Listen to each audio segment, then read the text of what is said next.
Hello everyone, आज हम लोग डिस्कस करने वाले हैं class 9 social science with chapter number 1 what is democracy why democracy. इस चैप्टर का पार्ट 9 है।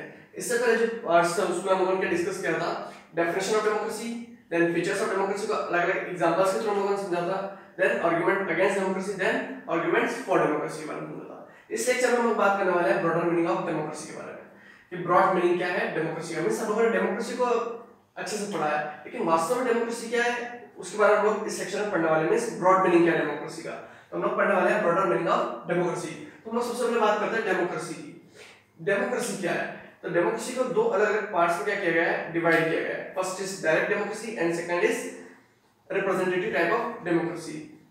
अब डायरेक्ट डेमोक्रेसी के बारे में हम लोग सबसे पहले डिस्कस करते हैं कि डायरेक्ट डेमोक्रेसी क्या है। डायरेक्ट डेमोक्रेसी में कोई भी अगर डिसीजन लिया जाता है तो उसमें क्या किया जाता है, पीपल्स को क्या किया जाता है, कलेक्ट किया जाता है, मींस इकट्ठा किया जाता है। तो पीपल्स अगर इकट्ठे हो जाएंगे, एक साथ बैठेंगे और फिर आपस में बातचीत करके क्या किया जाता है, एक डिसीजन लिया जाता है। जैसे हम लोग एग्जांपल लेते हैं ग्राम सभा की। ग्राम सभा में क्या होता है, सभी पीपल्स जो भी गांव के जो पीपल्स है वो क्या करते हैं, एक जगह बैठते हैं और आपस में बातचीत करके क्या किया जाता है, डिसीजन लिया जाता है। ठीक है, वैसे ही वो क्या है, एक डायरेक्ट डेमोक्रेसी है। ठीक, मींस पीपल्स क्या कर रहे हैं, डायरेक्ट डिसीजन ले रहे हैं। लेकिन रिप्रेजेंटेटिव टाइप ऑफ डेमोक्रेसी क्या होता है कि पीपल्स क्या होते हैं, एक अपने लीडर को चुनते हैं और वो लीडर क्या करता है, पीपल्स के बिहाफ पे क्या लेता है, डिसीजन लेता है।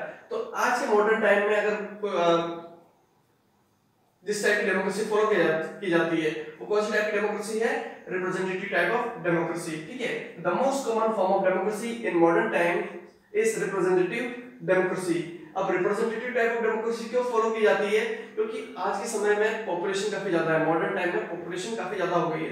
जैसे हम इंडिया का एग्जांपल है तो इंडिया में कितनी पॉपुलेशन है, 135 करोड़ पॉपुलेशन है अप्रॉक्स। ठीक है, तो 135 करोड़ पॉपुलेशन को एक साथ बिठाना बहुत मुश्किल होता है। इसलिए क्या करते हैं, 135 करोड़ पीपल्स क्या करते हैं, अपनी तरफ से क्या करते हैं, रिप्रेजेंटेटिव को क्या करते हैं, इलेक्ट करते हैं, ताकि वो पीपल्स के बिहाफ पे क्या ले सके, डिसीजन ले सके।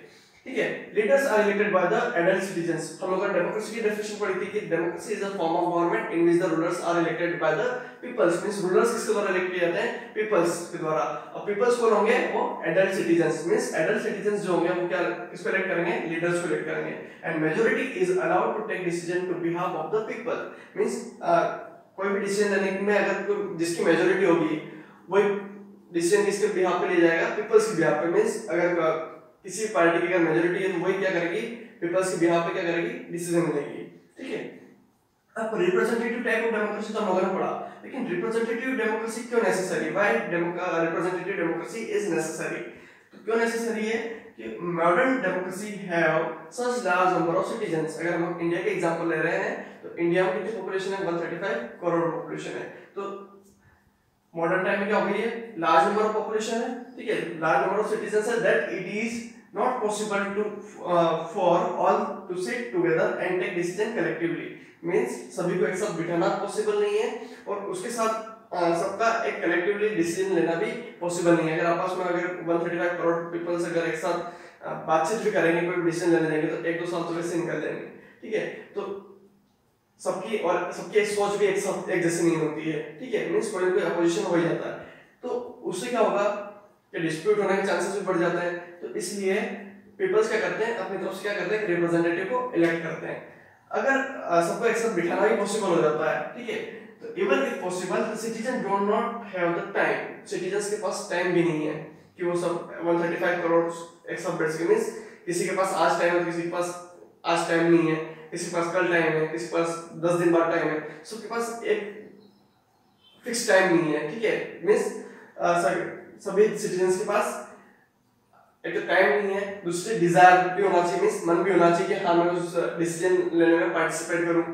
और स्किल की भी सबके पास एक जैसी नहीं होती है। ठीक है, कि वो आपस में डिसीजन ले सके। इसलिए वो क्या करता है, एक रिप्रेजेंटेटिव को क्या करता है, इलेक्ट करता है। Means even if the possible the citizens do not have the time and the desire और the skill to take part in the decision. Means इसीलिए वो क्या करता है, रिप्रेजेंटेटिव को क्या करता है, इलेक्ट करता है पीपल्स, ताकि वो पीपल्स के बिहाफ पे क्या ले सके, डिसीजन ले सके। ठीक है, तो ये हम लोगों ने पढ़ा ब्रॉडर मीनिंग ऑफ डेमोक्रेसी। यही ये चैप्टर खत्म होता है। नेक्स्ट सेक्शन में हम लोग बात करेंगे नए चैप्टर के साथ। ठीक है, तो नए चैप्टर पढ़ेंगे हम लोग नेक्स्ट लेक्चर में। ये चैप्टर यहीं खत्म होता है। Thank you.